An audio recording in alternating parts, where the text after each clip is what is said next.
सबसे बड़ा रोग, क्या कहेंगे लोग, क्या कहेंगे लोग। Success comes from experience, experience, and experience comes from bad experiences, experiences. आसान है।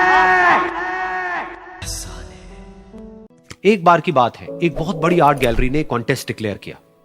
उसमें उन्होंने अनाउंस किया कि जो भी पेंटर पीस को डिपिक्ट करने वाली वर्ल्ड की सबसे अच्छी पेंटिंग बनाएगा, उसको $10 मिलियन का इनाम मिलेगा।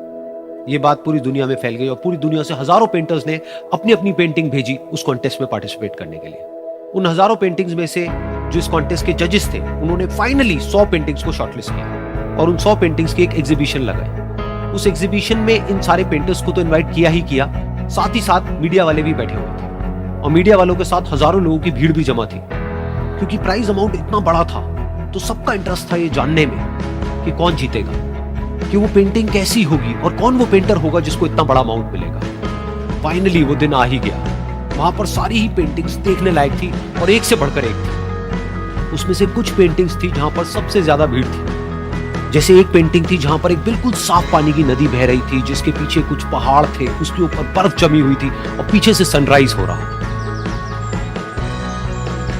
एक और पेंटिंग थी जहां पर पेंटर ने पीस को डिपिक्ट किया था फुल मून नाइट के थ्रू, यानी कि एक बिल्कुल पीसफुल लेक थी जिसका पानी बिल्कुल स्टिल था, इतना स्टिल कि उसके अंदर आप रिफ्लेक्शन देख सकते थे आसपास में जो भी कुछ था उसका, बिल्कुल एक मिरर की तरह। और बिल्कुल डार्क आसमान में कुछ तारे चमक रहे थे और एक चांद चमक रहा था। उसके अलावा एक पेंटिंग थी जिसमें बिल्कुल सफेद बादल थे, नीला आसमान था और बिल्कुल हरी हरी घास थी, यानी कि सारी ही पेंटिंग्स ऐसी जिसको देख करके ही मन शांत हो जाए। तो कॉन्टेस्ट बहुत ही टफ था क्योंकि सारी पेंटिंग्स एक से बढ़कर एक थी, तो जजेस के लिए शॉर्टलिस्ट करना कि कौन सी पेंटिंग बेस्ट है, that was very very difficult. लेकिन वो मोमेंट आ ही गया जब जजेस ने अपना माइंड मेकअप कर लिया और एक पेंटिंग को इन सारी पेंटिंग्स में से सिलेक्ट कर लिया और उस पेंटिंग को एक बड़ी से कर्टेन के पीछे रख दिया। सामने वो सारे पेंटर्स बैठे हुए थे, मीडिया वाले थे और हजारों लोगों की भीड़ थी। सबकी क्यूरियोसिटी बढ़ती चली जा रही थी क्योंकि अमाउंट बहुत बड़ा था। लेकिन जैसे ही वो पर्दा हटा और सामने से सबने उस पेंटिंग को देखा तो सब हैरान रह गए।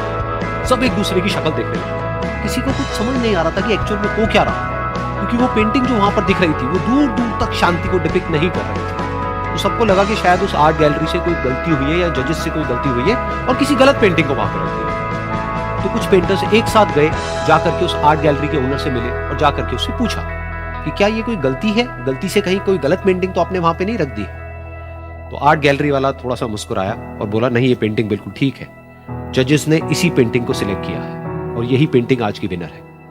सारे पेंटर्स ये जवाब सुन करके गुस्से से भर गए और सबने मिल करके रिवोल्ट कर दिया। और ये देख करके सारे मीडिया वाले अपनी अपनी जगह से खड़े हुए और भागते हुए गए उस आर्ट गैलरी के ओनर के पास में और अपने अपने माइक्स उनके मुंह के आगे कर दिए। तो अगेन वो आर्ट गैलरी का जो ओनर था वो हल्का सा मुस्कुराया और उसने कहा कि मुझे कुछ बोलने से पहले एक बार इस पेंटिंग को आप लोग ध्यान से देखिए, थोड़ा पास से देखिए, शायद आपको कुछ ऐसा नजर आए जो दूर से नजर नहीं आ रहा है। क्योंकि आप सबने एक चीज तो देख ली कि इस पेंटिंग में आंधी है, तूफान है, चारों तरफ सब कुछ तहस नहस हो रहा है, आसमान में बिजली कड़क रही है, काले बादल हैं, ये सब तो आपने देख लिया। लेकिन एक चीज नहीं देखी कि इस पेंटिंग में एक घर भी है। उस घर में एक छोटी सी खिड़की है जहां पर एक आदमी खड़ा हुआ है।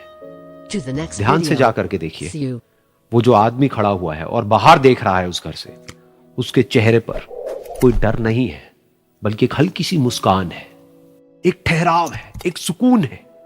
और यही है शांति का असली मतलब।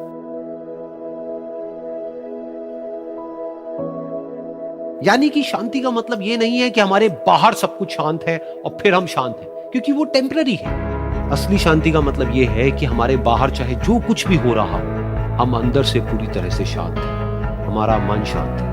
क्योंकि जिसका मन शांत नहीं है उसको चाहे आप कितनी भी सुंदर से सुंदर जगह पर ले जाकर के बिठा दो, वो वहां पर भी जाकर के दुखी ही रहेगा। लेकिन दूसरी तरफ से जिसका मन शांत है, उसके बाहर चाहे कुछ भी हो रहा हो, चाहे मौसम कैसा भी हो, चाहे उसके आसपास में सब कुछ तहस नहस हो रहा हो, तूफान हो, लेकिन वो अंदर से बिल्कुल शांत रहेगा। और यही है शांति का असली मतलब।